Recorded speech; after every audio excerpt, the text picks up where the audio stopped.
Donc, c'est Madame Magali Marot, hein, dont je remercie Elles sont deux. Oui. Alors, mais vous faites attention au temps quand même, oui. Sinon on n'aura jamais le temps de finir. Hein. Donc, vous allez présenter les dispositifs existants, et le dispositif Cap Parents en particulier. Peut-être on en reparlera encore pendant la table ronde. Très bien, merci. Bonjour à toutes et tous. Donc, nous aussi, on va remercier l'espace de réflexion éthique de nous avoir invités aujourd'hui pour vous parler de notre dispositif Cap Parents. Donc, moi, je suis Magali Marot, je suis la directrice adjointe de 3 dispositifs et projets financés par l'Agence régionale de santé. Donc, à la fois le Centre ressources intimes Agir Occitanie, qui va accompagner, qui va conseiller, orienter sur les sujets de vie intime, affective et sexuelle, le soutien à la parentalité et la lutte contre les violences. Également le dispositif Cap Parents, qu'on va présenter aujourd'hui, Cap Parents Occitanie, qui va du coup lui faciliter le parcours des parents et futurs parents en situation de handicap afin qu'ils puissent vivre pleinement leur parentalité.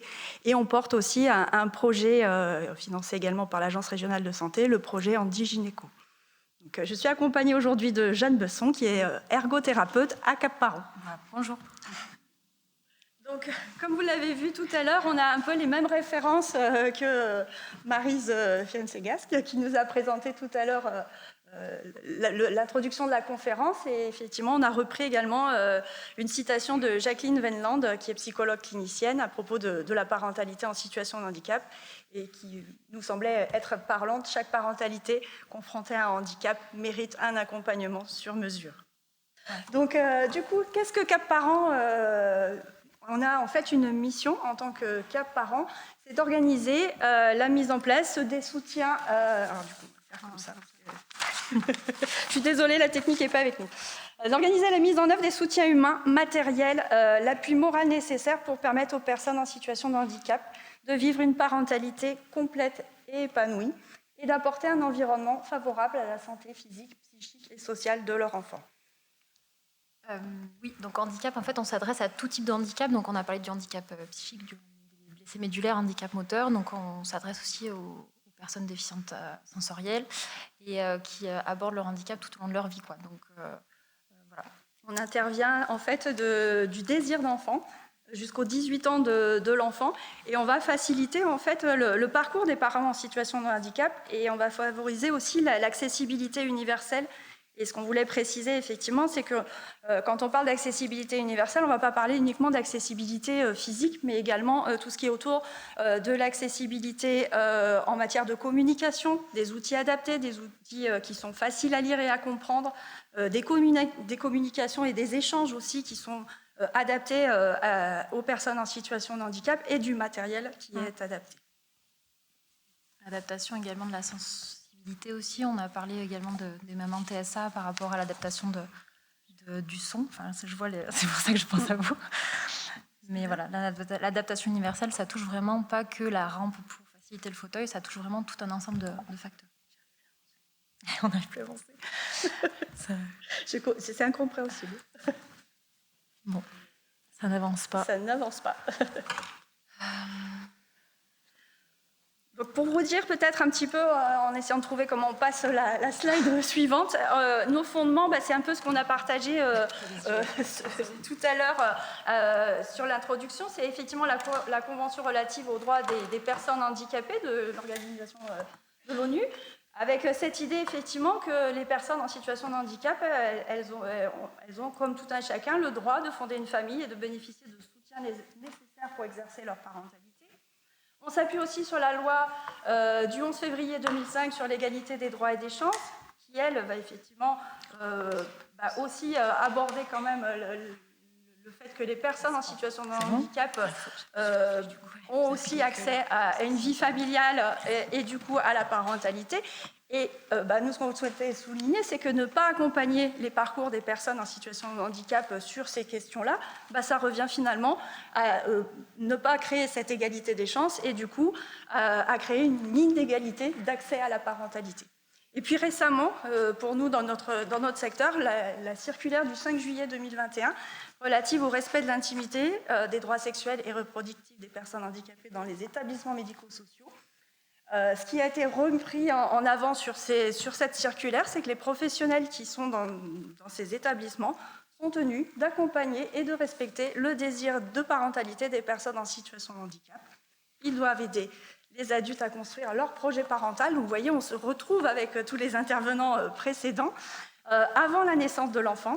Et ce soutien doit se poursuivre après la naissance en mettant à disposition des parents des outils et des ressources pour accompagner dans leur projet de vie. Je te laisse tenter le... C'est la flèche. Voilà. C'est tout bon. OK. Donc, du coup... oui. Un des autres, le point suivant, c'est aussi de dire que nos dispositifs ils vont permettre de lutter contre les préjugés et ils vont aussi prévenir les ruptures de parcours. Finalement, on l'a vu, les personnes en situation de handicap sont confrontées à des stéréotypes sur leur capacité parentale. L'accompagnement précoce, adapté, va permettre de finalement déconstruire les idées reçues de tous les professionnels qui vont à certains moments les accompagner sur leur parcours de parents, futurs parents. Et ça va aussi éviter des situations finalement de crise et d'incompréhension qui peuvent parfois amener à des placements d'enfants ou à des ruptures familiales. Et c'est effectivement le but, c'est de se dire que si on prend en compte ce désir d'enfant, si on l'accompagne bien avant même qu'on arrive à la phase de conceptionnelle, on va pouvoir essayer de mieux finalement permettre l'accès à la parentalité pour les personnes en situation de handicap.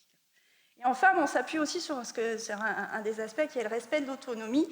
Ce qu'on voulait aussi souligner, c'est qu'accompagner, ça ne signifie pas assister, mais c'est finalement soutenir l'autonomie, les capacités, la capacité. Enfin, ce qu'on a vu tout à l'heure aussi, c'est aussi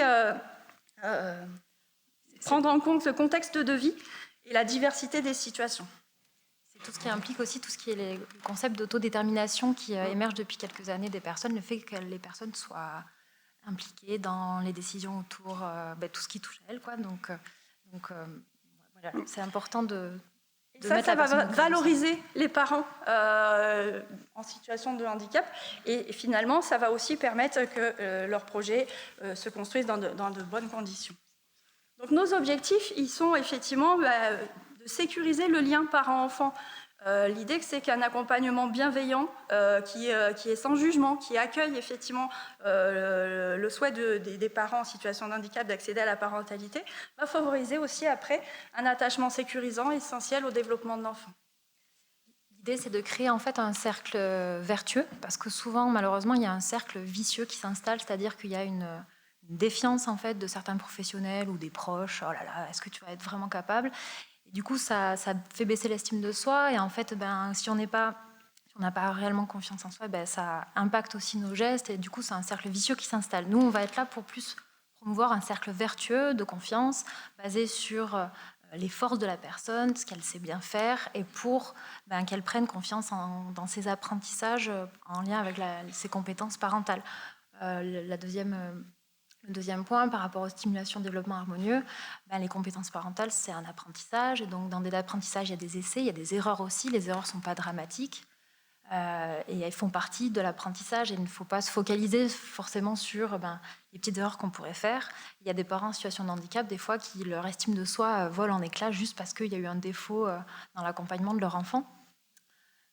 L'idée aussi, c'est de réduire les risques de stigmatisation. Tout à l'heure, il y a une phrase qui a dit c'est très difficile de dire je suis enceinte de 4 mois, je suis schizophrène.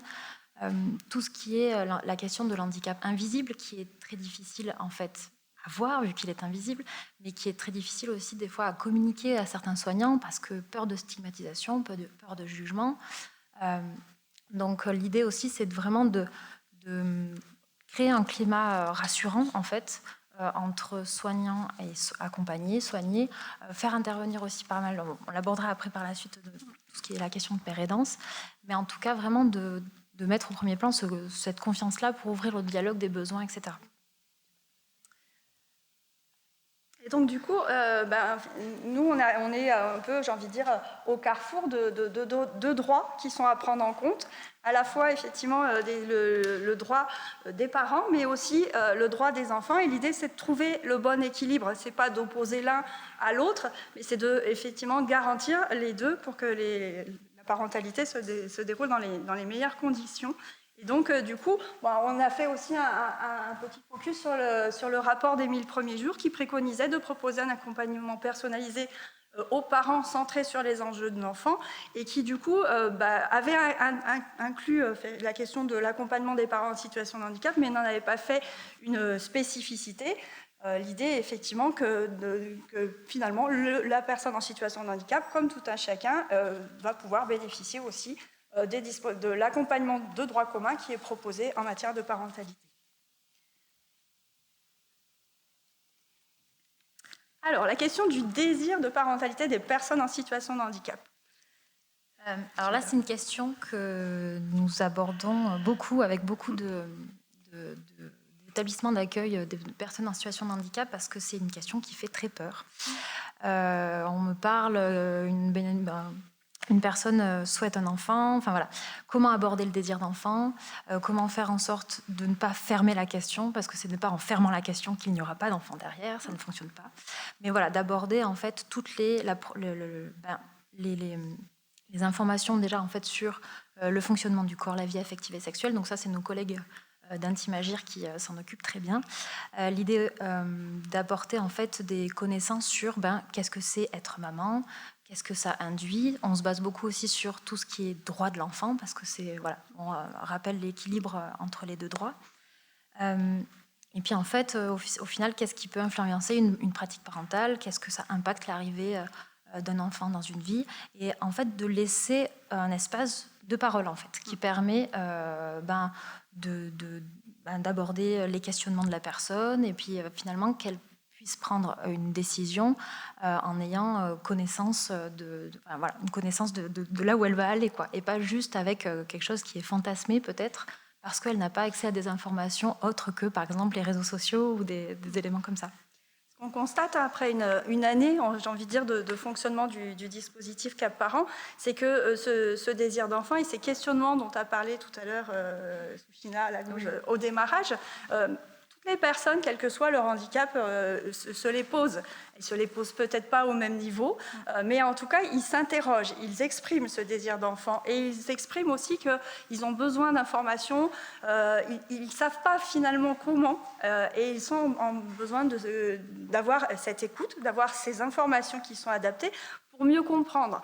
Et c'est souvent parce qu'on ne leur permet pas d'avoir ces informations ou qu'on n'ose pas le leur donner ou qu'on n'est pas formé pour pouvoir justement leur répondre qu'on passe en fait ce désir d'enfant un petit peu de côté, on l'aborde très peu et après, de fait, les personnes, elles arrivent à des situations où elles découvrent qu'il y a une grossesse et qu'elles n'avaient peut-être pas tout compris de ce que ça allait impacter. Donc c'est vraiment important d'accompagner ce désir. On passe rapidement du coup parce que je crois qu'on nous fait signe d'accélérer. Ouais. Donc dans notre objectif en fait, c'est vraiment d'adapter en fait, de rendre plus facile cette accessibilité, d'accéder à la parentalité par des adaptations. Donc il y a une multitude d'adaptations qui sont possibles sur les adaptations des informations, sur la prise en compte des besoins, etc. Toujours en prenant en compte les forces en fait. Dans chaque situation, même si des fois elles ne sont pas évidentes, il y a toujours des forces et des ressources chez la personne et son entourage. Et enfin, on va soutenir effectivement le développement des compétences parentales. On intervient en pluridisciplinarité, en appui de différents dispositifs, des dispositifs de droit commun, mais aussi des dispositifs spécialisés, pour mettre en place un environnement sécure qui va permettre l'émergence des compétences parentale, pour diminuer le stress parental qu'on a évoqué tout à l'heure, parce que effectivement, il y a à la fois des fois ce sentiment de se sentir sous-parent ou alors de vouloir être ce sur-parent pour pouvoir prouver à tous que finalement on est en capacité d'eux. Et du coup, ça génère du stress, de la fatigue et ça peut avoir des incidences sur le développement des enfants. C'est aussi reconnaître les besoins des enfants et de leur permettre de faire des apprentissages par étayage, par mimétisme, de proposer des temps adaptés, des supports adaptés, et surtout, ce qui est très important pour nous à Cap Parents, tout ce qui est autour de la pérédance. Donc rapidement, on va balayer nos actions en tant que dispositif. Donc on soutient la parentalité des personnes en situation de handicap, on accompagne les professionnels, On aide les parents en situation de vulnérabilité. Pourquoi on a séparé ces deux aspects-là? Parce que tout parent en situation de handicap n'est pas en situation de vulnérabilité. Il y a des parents en situation de handicap qui gèrent très bien leur handicap, qui ont besoin d'être soutenus parce qu'il y a cette stigmatisation, mais qui ne sont pas en situation de vulnérabilité. Et ça, c'est important aussi de pouvoir le dire. Et enfin, on nous propose de l'écoute, des informations, des conseils, de la mise en relation. On essaye d'être en appui, en coordination de qui fait quoi parmi tous ces interlocuteurs qui interviennent autour de l'accès à la parentalité. Et on sensibilise un maximum à la fois les professionnels qui accompagnent, parce que tout le monde n'est pas formé à la question du handicap, et on va aussi sensibiliser les proches aidants, puisqu'on a vu que c'était un petit peu compliqué. Donc on intervient sur les 13 départements de l'Occitanie. Contactez-nous si vous avez besoin d'un plus d'informations. Vous retrouvez ici toutes nos informations.